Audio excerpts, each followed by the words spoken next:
Good morning my dear students.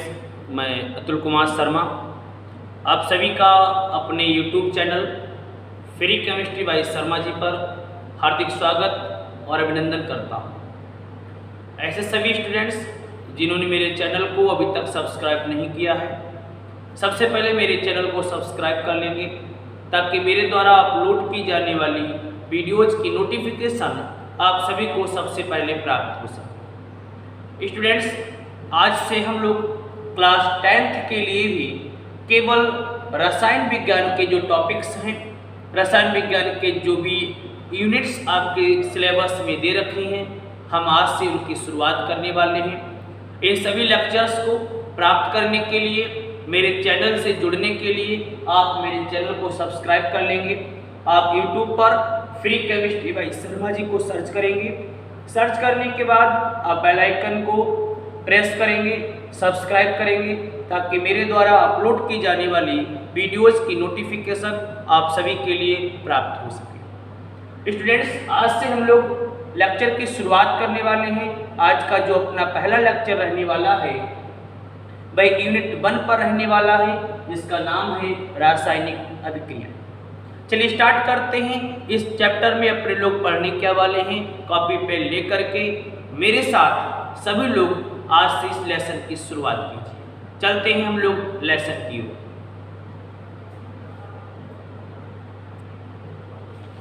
इस unit की बच्चों शुरुआत करते समय, चूंकि यूनिट का नाम रासायनिक अभिक्रियाएं है, तो सबसे पहले अपने को ये समझना होगा कि रासायनिक अभिक्रियाएं कहती किसे। जब तक अपने को ये नहीं पता होगा कि रासायनिक अभिक्रियाएं होती क्या हैं, हम लोग बच्चों इस पाठ की चर्चा नहीं कर सकते। इस पाठ में अपने को केवल केमिकल रिएक्शंस की बात करनी है, रासायनिक अभिक्रियाओं की बात करनी। मैंने आपके सामने यहाँ पर एक डिफिनीशन को लिख रखा है, उस डिफिनीशंस को ध्यान से देखिए, अपने कॉपी पर नोट भी करते रहे। सबसे पहले मैं बता दूं, रासायनिक अभिक्रियाओं को इंग्लिश में केमिकल रिएक्शंस कहते हैं। रासायनिक अभिक्रियाओं को इंग्लिश में केमिकल रिएक्शन कहते हैं। और इसकी परिभाषा को मैंने यहाँ पर लिख रखा है कि जब दो या दो से अधिक पदार्थ मिलकर एक या एक से अधिक, एक पॉइंट को समझना, एक या एक से अधिक नए गुणधर्म वाले पदार्थों का निर्माण करते हैं। अर्थात दो या दो से अधिक पदार्थ क्रिया करेंगे, एक दूसरे से संयोग करेंगे, एक दूसरे से मिलेंगे और मिलकर के वो एक या एक से अधिक पदार्थों का निर्माण करेंगे। एक या एक से अधिक पदार्थों का निर्माण करेंगे और ये जो बनने वाले नए पदार्थ हैं, उनके जो गुणधर्म हैं, देखिए यहाँ पर लिखा हुआ है नए गुणधर्मों का या नए गुणधर्म वाले पदार्थों का निर्माण करते हैं। तो इसको अपने लोग क्या बोलेंगे? रासायनिक अभिक्रिया बोलेंगे। क्लियर हो गई बात? जब दो या दो से अधिक पदार्थ आपस में मिलकर के एक या एक से अधिक नए गुणधर्म वाले पदार्थों का निर्माण करते हैं, तो इसे रासायनिक अभिक्रिया कहते हैं। आई होप सबके समझ में आ गया होगा कि रासायनिक अभिक्रिया है क्या। एक बार फिर से रिपीट करता हूं, जब दो या दो से अधिक पदार्थ मिलकर एक या एक से अधिक नए गुणधर्म वाले पदार्थों का निर्माण करते हैं, तो इसको बच्चों रासायनिक अभिक्रिया कहते हैं और इंग्लिश में केमिकल रिएक्शन। That's clear. जैसे मैं यहाँ पर एक उदाहरण की बात करता हूँ, मैं यहाँ पर एक उदाहरण लेकर के आपको समझाता हूँ। उदाहरण किस तरीके से मैं यूज करूँगा देखिएगा। मैं यहाँ पर लिखता हूँ, मान लेता हूँ मैं हाइड्रोजन और ऑक्सीजन की बात करता हूं। हाइड्रोजन और ऑक्सीजन, एक एक पॉइंट को समझते रहना। यदि किसी प्रकार की कोई समस्या है तो बच्चों कमेंट्स बॉक्स में कमेंट्स जरूर कर देना, ताकि मैं आपके कमेंट्स को पढ़ करके उसका आंसर दे सकूं। तो हाइड्रोजन और ऑक्सीजन संयोग करके, हाइड्रोजन और ऑक्सीजन संयोग करके किसका निर्माण करते हैं बच्चों? जल का निर्माण करते हैं, जल का निर्माण करते हैं। ये बच्चों मैंने एग्जाम्पल के रूप में लिख रखा है। यही मैंने भी आपको समझाया था कि जब दो या दो से अधिक पदार्थ, तो आप देखिए यहाँ पर एक पदार्थ तो अपना हाइड्रोजन हो गया और दूसरा बच्चों ऑक्सीजन हो गया। दो भी हो सकते हैं और दो से ज्यादा भी हो सकते हैं। जब दो या दो से अधिक पदार्थ मिलकर के, कौन कौन मिल रहा है? उदाहरण में हाइड्रोजन और ऑक्सीजन मिल रही है, मिलकर के एक या एक से अधिक। यहां पर हाइड्रोजन और ऑक्सीजन मिलकर के कितने पदार्थ बनाता है? एक पदार्थ बनाता है। एक भी बना सकते हैं और एक से ज्यादा भी बना सकते हैं। तो जब दो या दो से अधिक पदार्थ मिलकर के एक या एक से अधिक पदार्थ बनाते हैं, और पदार्थ भी कैसे? नए गुणधर्म वाले, गुणधर्म बिल्कुल नया होगा। आप इस एग्जाम्पल में देखिए, हाइड्रोजन बच्चों गैस है, हाइड्रोजन गैस है। ऑक्सीजन भी बच्चों क्या है? ऑक्सीजन भी गैस है। और ये जो जल आप देख रहे हैं, जल का जो भौतिक स्टेट यानी जो भौतिक अवस्था है वो कैसी है? द्रव है।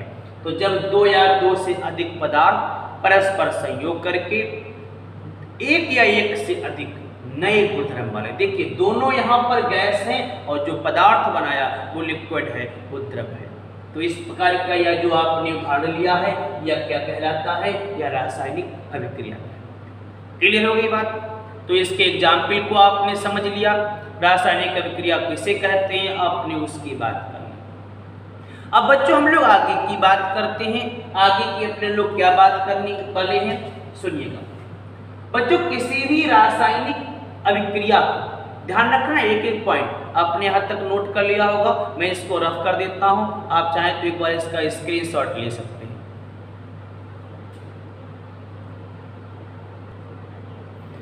अब बच्चों हम लोगों ने कुछ नए पॉइंट्स को यहाँ पर लिख रखा है। इसके आगे की बेसिक जानकारी को ध्यान से नोट करेंगे।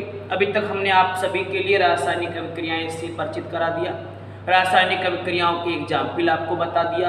अब एक इम्पॉर्टेंट पॉइंट की अपने लोग बात करेंगे। यह पॉइंट इम्पॉर्टेंट है। क्या पॉइंट मैंने लिखा है? पॉइंट है कि किसी भी रासायनिक अभिक्रिया को भौतिक विधियों की सहायता से पलटा नहीं जा सकता। किसी भी रासायनिक अभिक्रिया को आप भौतिक विधियों का प्रयोग करके पलट नहीं सकते। जैसे अभी आपने देखा, अभी हम लोगों ने हाइड्रोजन और ऑक्सीजन को लेकर के जल का निर्माण किया था। हाइड्रोजन और ऑक्सीजन का यूज करके अपने लोगों ने अभी जल का निर्माण किया। अब आप जल के द्वारा, जल की सहायता से हाइड्रोजन और ऑक्सीजन को पुनः नहीं बना सकते। किन विधियों की सहायता से? भौतिक विधियों की सहायता से। भौतिक विधियों की सहायता से किसी भी रासायनिक समीकरण को पलटा नहीं जा सकता। क्लियर हो गई बात? इस बात को ध्यान में रखना, यह ऑब्जेक्टिव प्रश्न बन सकता है। भौतिक विधि की सहायता से किसी भी रासायनिक अभिक्रिया में कोई बदलाव नहीं हो सकता, उसको पलटा नहीं जा सकता। इन भौतिक विधियों के अंतर्गत कौन कौन सी विधियां आती हैं आपने क्लास 9th में पढ़ रखा होगा। क्लास 9th में आपने उन भौतिक विधियों को पढ़ रखा होगा, जिसमें पहली विधि आपकी है बाष्पीकरण, दूसरी विधि आपकी है ऊर्ध्वपातक, तीसरी विधि बच्चों आपकी है आसवन, और चौथी विधि बच्चों अपकेंद्रीकरण। यदि इन विधियों को आपने नहीं पढ़ा है तो आप मुझे कमेंट्स बॉक्स में बता देना, ताकि मैं इन पर एक सेपरेट वीडियो बना करके आप सभी को उसकी नॉलेज दिला सकूं। तो किसी भी भौतिक विधि का प्रयोग करके आप रासायनिक समीकरण को पलट नहीं सकते। क्लियर हो गई बात? ये सारे पॉइंट्स आप अपनी कॉपी पर नोट करते जाना, वीडियो को बार बार रिपीट करके देखना ताकि आपको एक बेहतरीन जानकारी प्राप्त हो सके। अब बच्चों बात करते हैं कि रासायनिक अभिक्रिया के परिणाम स्वरूप क्या क्या होता है, कौन कौन से बदलाव देखने को मिलते हैं जब रासायनिक अभिक्रिया हो रही होती है। मैंने आपके सामने यहाँ पर बदलाव लिख रखे हैं, इन बदलाव को एक एक करके हैंडल करते हैं। सबसे पहले लिखा हुआ है अवस्था में परिवर्तन। अगर कोई रासायनिक अभिक्रिया बच्चों हो रही होती है तो अवस्था में परिवर्तन हो जाता है, अवस्था चेंज हो जाती है। The state of substance will be change. जो पदार्थ की जो अवस्थाएं होंगी उनमें बदलाव आ जाएगा। अभी आपको मैंने एग्जाम्पल दिया था कि हाइड्रोजन और ऑक्सीजन ये मिलते थे और जल का निर्माण करते थे। अब हाइड्रोजन क्या है? गैस है। ऑक्सीजन क्या है? गैस है। और जो पदार्थ बना रहे हैं उसकी अवस्था यानी जल की अवस्था क्या है? लिक्विड है, द्रव है। बात समझ में आ रही है? तो अभिक्रिया जब हो रही होगी, रासायनिक अभिक्रिया जब होती है तो अवस्था में परिवर्तन हो जाता है। दूसरी बात मैं बताता हूं, रंग में परिवर्तन। अवस्था के साथ साथ रासायनिक अभिक्रियाओं के परिणाम स्वरूप बच्चों रंग में भी परिवर्तन हो जाता है। क्लियर हो गई बात? पॉइंट्स नोट करना एग्जाम की दृष्टि से बहुत इंपॉर्टेंट। रंग में भी परिवर्तन हो जाएगा। तीसरी बात करते हैं तापमान में परिवर्तन। तापमान में परिवर्तन। हाइड्रोजन और ऑक्सीजन ये दोनों ज्वलनशील गैसें, हाइड्रोजन और ऑक्सीजन ये दोनों बच्चों ज्वलनशील गैसें हैं और ये दोनों आपस में संयोग करके, आपस में मिलकर के जल का निर्माण करते हैं। तो जब ये रिएक्शन करती है तो टेम्परेचर बढ़ जाता है और जब जल का निर्माण होता है तो टेम्परेचर धीरे धीरे बच्चों कम होने लगता है, अर्थात तापमान में परिवर्तन होगा। तो इस पॉइंट को ध्यान रखना, अगर रासायनिक अभिक्रिया हो रही है तो बच्चों ताप में भी परिवर्तन हो जाएगा। और चौथे पॉइंट की मैं बात करता हूं, गैस का उत्सर्जन।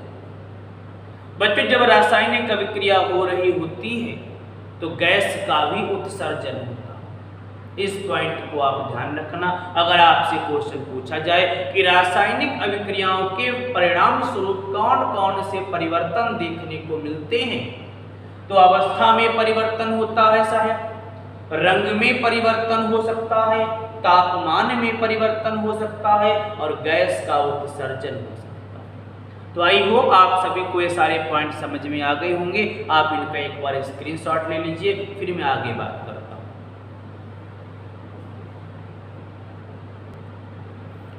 अब बच्चों जो अगले पॉइंट हम लोग पढ़ने वाले हैं, इस रासायनिक अभिक्रिया से संबंधित ही रासायनिक अभिक्रिया क्या होती है उसका उदाहरण हम देख चुके हैं। रासायनिक अभिक्रिया में क्या क्या परिवर्तन होता है उसकी हम बात कर चुके हैं। अब जो पॉइंट अपने आए हैं वो अभिकारक और उत्पाद। अभिकारक क्या है? अभिकारक को इंग्लिश में रिएक्टेंट भी कहा जाता है। प्रोडक्ट क्या है? प्रोडक्ट को इंग्लिश में उत्पाद क्या है? उत्पाद को इंग्लिश में बच्चों प्रोडक्ट बोलते हैं। तो अभिकारक यानी रिएक्टेंट किसे कहते हैं, उत्पाद यानी प्रोडक्ट किसे कहते हैं, ये परिभाषा अपने को पता होनी चाहिए। बच्चों किसी भी रासायनिक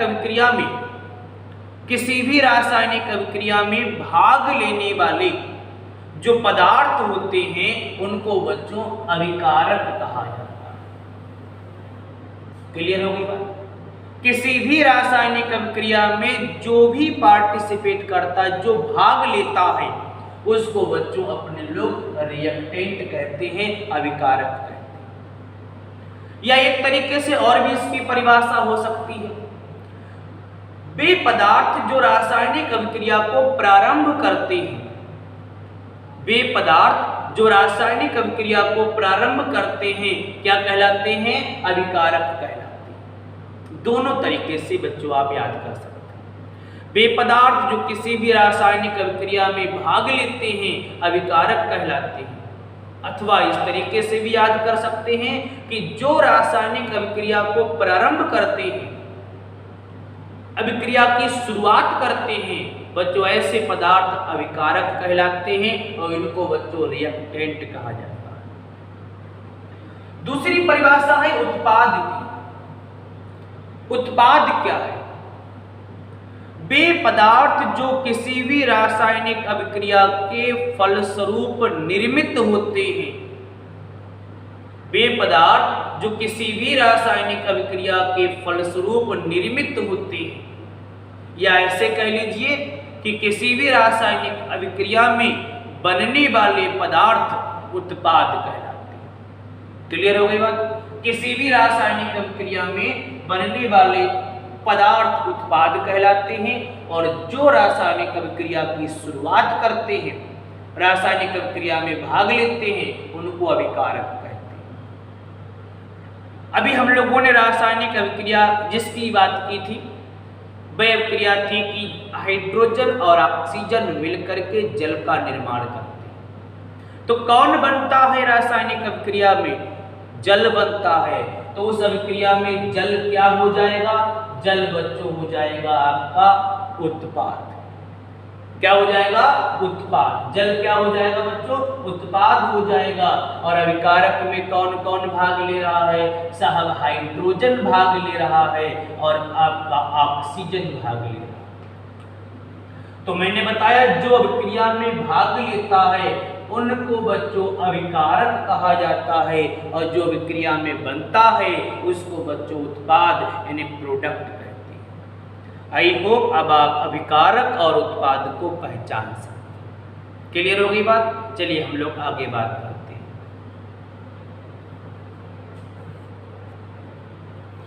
अब बच्चों अपना जो अगला टॉपिक हम लोग पढ़ने वाले हैं वो रासायनिक समीकरण है। ये रासायनिक समीकरण क्या होती है? रासायनिक अभिक्रियाओं को तो अपने लोगों ने पढ़ लिया, लेकिन रासायनिक समीकरण क्या है अब हम लोग उसकी चर्चा करेंगे। ध्यान से देखिएगा रासायनिक समीकरण होती क्या है। सबसे पहली बात मैं आपके सामने बता दूं, सबसे पहला पॉइंट मैं आपको बता दूं कि किसी भी रासायनिक अभिक्रिया को आप अपनी कॉपी पर नोट भी करते रहें। किसी भी रासायनिक अभिक्रिया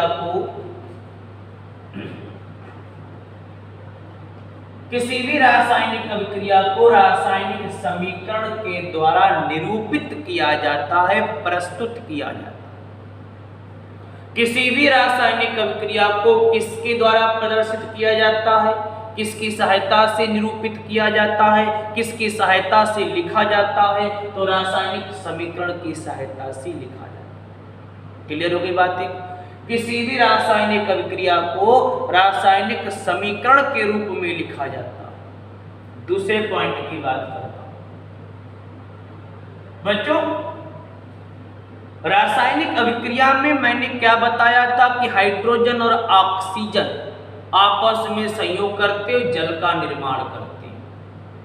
बच्चों रासायनिक समीकरण की जब बात करेंगे तब रासायनिक समीकरण में अभिकारक, ध्यान देना बच्चों जो मैं बता रहा हूं, अभिकारक और उत्पाद इनके प्रतीक लिखे जाते हैं। इनके किसकी बात करेंगे बच्चों हम लोग? इनके प्रतीक या इनके सूत्र, एक ही बात है, इनको लिखा जाता है। हम लोग सीधे अगर परिभाषा बनाना चाहें तो वह रासायनिक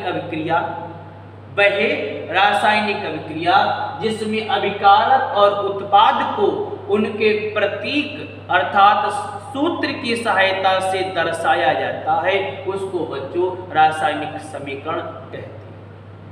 क्लियर हो गई बात? हिंदी में हम बोल रहे हैं कि हाइड्रोजन और ऑक्सीजन संयोग करके जल बनाता है, ये रासायनिक अभिक्रिया है। लेकिन भाग लेने वाले अभिकारक यानी हाइड्रोजन और ऑक्सीजन और बनने वाला उत्पाद यानी जल, अगर अभिकारक और उत्पाद को हम लोग प्रतीक के रूप में लिख दें तो बच्चों उसको अपने लोग क्या बोलेंगे? रासायनिक समीकरण कहेंगे। क्लियर हो गई बात। रासायनिक अभिक्रियाओं को किसकी सहायता से दर्शाते हैं? रासायनिक समीकरण की सहायता से। रासायनिक समीकरण है क्या? जब अभिकारक और उत्पाद जो किसमें उपस्थित रहते हैं? रासायनिक अभिक्रिया में।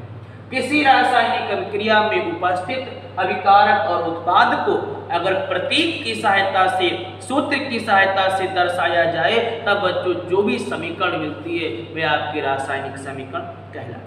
क्लियर हो गई बात। अब आपको एक बात ध्यान रखनी कि रासायनिक समीकरण लिखते समय कुछ चीजों का ध्यान रखना पड़ेगा। कौन कौन सी चीजें हैं? ध्यान दीजिए। आपको कुछ पॉइंट को ध्यान में रखना। एक तो आप क्या करेंगे, मैंने अभी बताया, आपको प्रतीक ध्यान रखना है। प्रतीक का मतलब सूत्र ध्यान रखना है कि जो अभिकारक और उत्पाद क्रिया में पार्टिसिपेट कर रहे हैं उनके सूत्र क्या है। दूसरी बात, रासायनिक समीकरण को लिखते समय कुछ अवस्थाएं आपको ध्यान में रखनी है, उन अवस्थाओं का भी बच्चों जिक्र करना है। जैसे S लिखा हुआ है, L लिखा हुआ है, G लिखा हुआ है और उसके बाद बच्चों मैंने AQ लिख दिया। इन पॉइंट्स को ध्यान में रखिएगा। ये पॉइंट्स आपको बहुत ही ज्यादा फायदेमंद रहेंगे। इन पॉइंट्स को अगर नहीं लिखते हैं तो रासायनिक समीकरण कट जाएगी, गलत हो जाएगी। S किसको रिप्रेजेंट करता है साहब? S रिप्रेजेंट करता है सॉलिड को। सॉलिड का मतलब ठोस को रिप्रेजेंट करता है। अगर L लिखा है तो L का मतलब लिक्विड, तो ये किसको रिप्रेजेंट करता है? ये लिक्विड को रिप्रेजेंट करता है अर्थात द्रव। G किसको रिप्रेजेंट करता है? G गैस को रिप्रेजेंट करता है। और AQ कहीं पर लिखा हुआ AQ, तो AQ का मतलब होता है एक्वस। क्या मतलब होता है?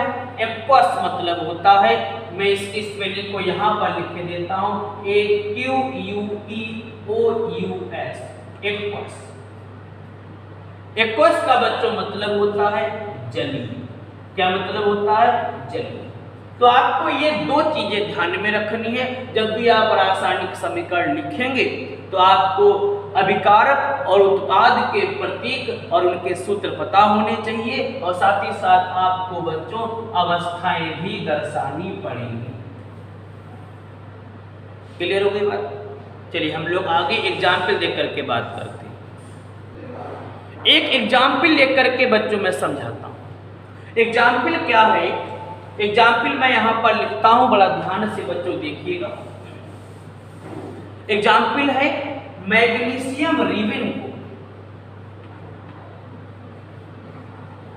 मैग्नीशियम रिबिन का वायु में दहन। ये बच्चों अपने को एग्जाम्पल के रूप में एक रासायनिक अभिक्रिया है। ये रासायनिक अभिक्रिया आपके सामने लिखी हुई है, मैग्नीशियम रिबिन का वायु में दहन। इसको रासायनिक समीकरण के रूप में लिखना है। इसको मौखिक बोल दिया, ये आपकी हो गई रासायनिक अभिक्रिया, और इसको बच्चों रासायनिक समीकरण के रूप में लिखना है। तो इसको किस तरीके से लिखेंगे? मैंने बोला आपको पहचानना क्या होगा? आपको पहचानना होगा कि अभिकारक कौन सा पार्टिसिपेट कर रहा है, अभिकारक कौन सा है और उत्पाद कौन सा है, इसको आप ध्यान में रखेंगे तो आपको प्रतीक पता होनी चाहिए और अवस्थाएं पता होनी चाहिए। देखिए किस तरीके से हम लोग इस रिएक्शन को लिखते हैं। मैग्नीशियम रिबिन का जब वायु में दहन करते हैं तो बच्चों यहाँ पर जो अपने को प्रोडक्ट प्राप्त होता है वह मैग्नीशियम ऑक्साइड प्राप्त होता है। क्या प्राप्त होगा बच्चों? मैग्नीशियम ऑक्साइड प्राप्त।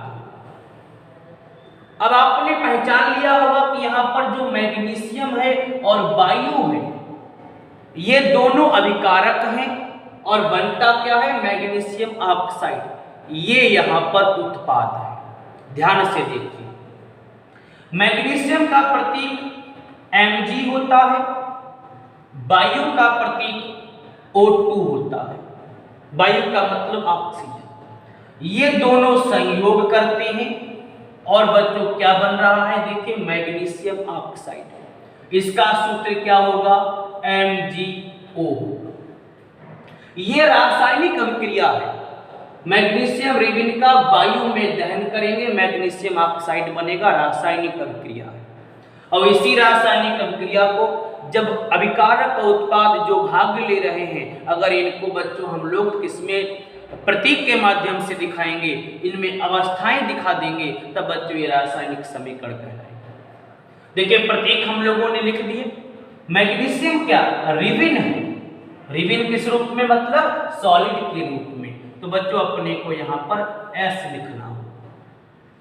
ऑक्सीजन क्या होती है, ऑक्सीजन गैस है, तो हम लोग यहाँ पर गैस दिखाएंगे। और मैग्नीशियम ऑक्साइड क्या चीज है, तो बच्चों ये भी गैस है, तो हमने यहाँ पर लिख दिया। ये जो आप देख रहे हैं ये आपकी एक रासायनिक समीकरण है। आई होप आपको सारी बातें समझ में आ गई होंगी। आप वीडियो को बार बार रिपीट करके देखेंगे तब ये सारे पॉइंट्स आपके क्लियर हो जाएंगे। यदि कोई पॉइंट्स रह गया होगा तो आप कमेंट्स बॉक्स में बता देंगे, मैं उसका आंसर आपको दे दूंगा। इस लेक्चर में इतना ही। मैं अपने नेक्स्ट लेक्चर में आगे की बातों की चर्चा करूंगा। तब तक के लिए आप घर पे रहिए, सेफ रहिए।